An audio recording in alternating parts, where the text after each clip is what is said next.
Sa kababayan ko, sa Riyaya. Diode.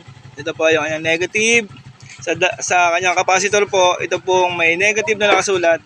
Siya ang kanyang negative at yung kanyang bakante naman sa kabila yan ang positive.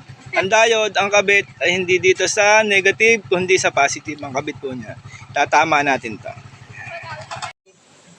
Yung diode. Ito ang positive. Danilay natin dito sa charging ng battery.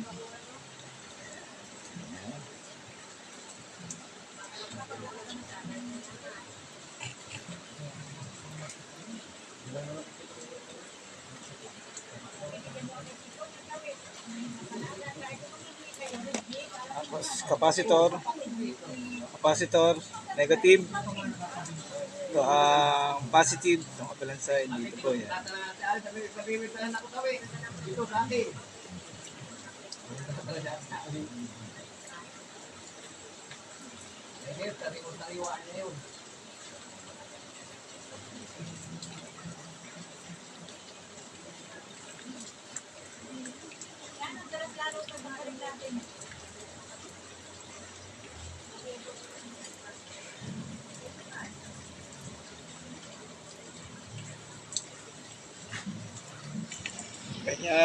Ganyan po ang pag-aabit ng capacitor.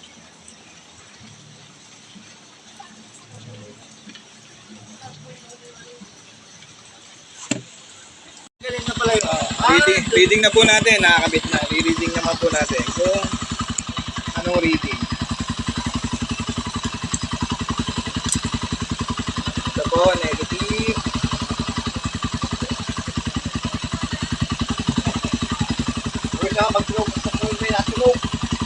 Ito po ang reading. Ito po yan, hindi po nakakabit sa battery. 16. Ito po, 16 na. Kanina ay 14 yan, 16. Hindi pa yan binibit. Minor pa lang yan. Capacitor. Ayun na, titik na lang. Daming burlo ang bagay.